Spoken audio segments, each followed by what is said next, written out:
Magandang araw na lang po mga ka-hybrid, ay gusto ko lamang po i-share itong kanilang tanim na hybrid na triple 2.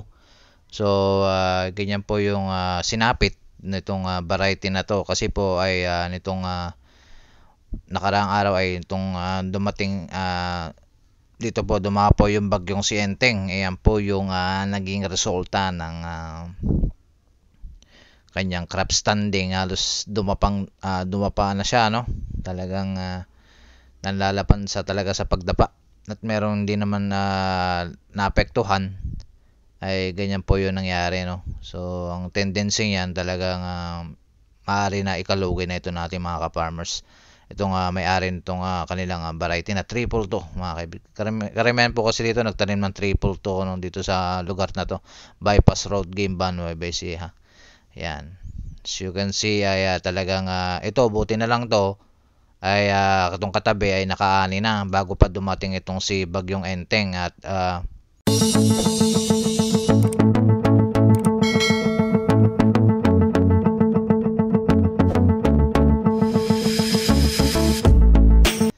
isang magandang araw na po mga ka-hybrid, Lakbay Farm Vlog, nagbabalik muli sa aking YouTube channel. At kung bago ka lang sa aking YouTube channel, huwag mo kalimutan mag-subscribe. I-hit mo na rin ang notification bell para lagi po kayong updated sa mga bagong uploads at mga videos natin. For today's video mga ka-hybrid, ay share ko lamang po itong kanilang tanim na triple 2. So ayan, napakasaklap ng ating bilang farmers mga ka-hybrid. Yan po yung sitwasyon na napakahirap sa atin. Yung gagastos ka ng napakalaki, pagod. Ayan, yun po yung naging nangyari sa ating tanim.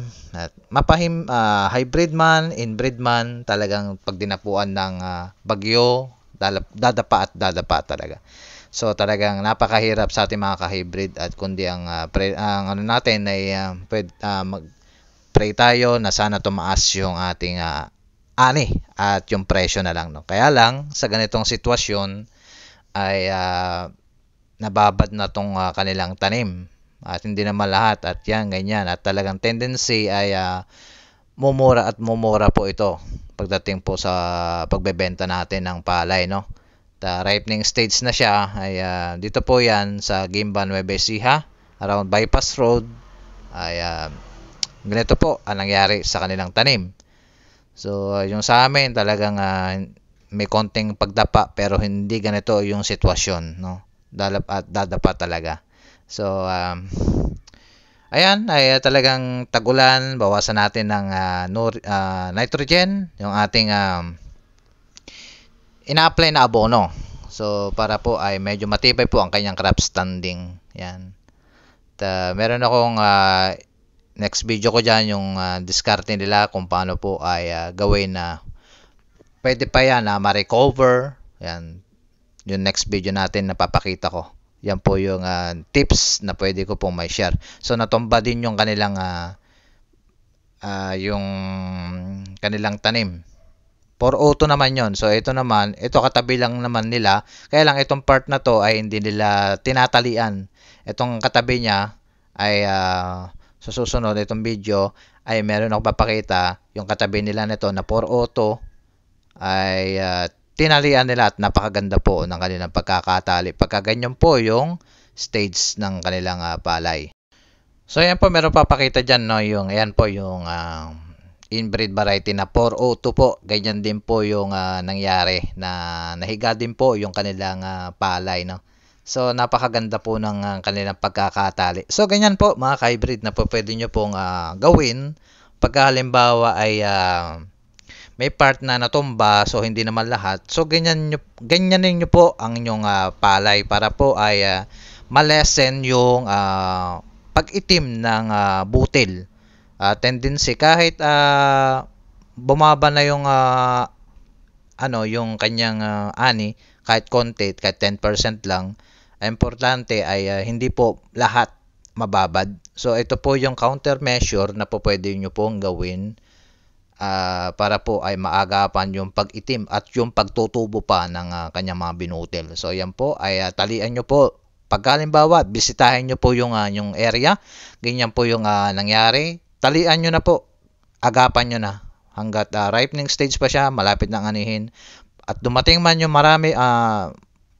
dumating man yung habagat uli, ulan ng ulan, at least hindi siya mabababad sa tubig. So yan po yung mga po pwede nyo pong gawin, at pwede nyo pong bawasan ng tubig, yung mga pilapil, tanggalan nyo po ng tubig para po yung hindi pagbabad. So sa gawin doon, yun talagang yung triple tono. So ito yung tabi nila, yung 4 auto naman. So mabigat although talaga yung 4 auto. Kaya yan talaga yung nangyari. Katulad din yung tinanim namin na 4 auto, natumba din talaga siya. So kaya lang malapit na siya kinabukasan, mga 2 days, hinarvest na namin, din na namin tinalian. So ayan, hindi naman lahat. Doon sa gawin doon, meron talagang tinamaan.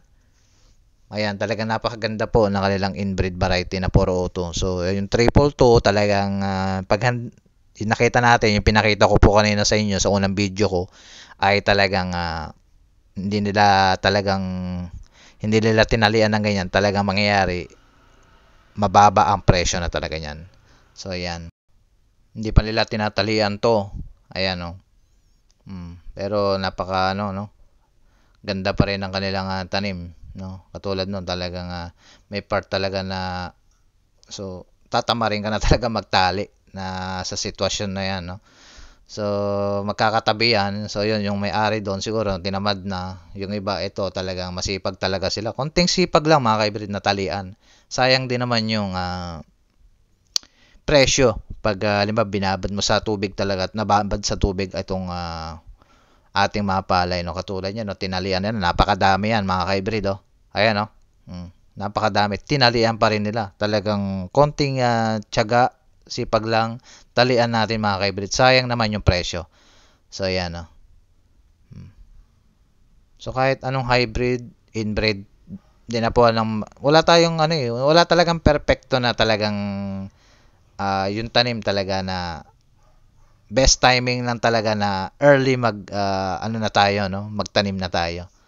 So ayan, no, para hindi talaga tayo tamaan ng bagyo.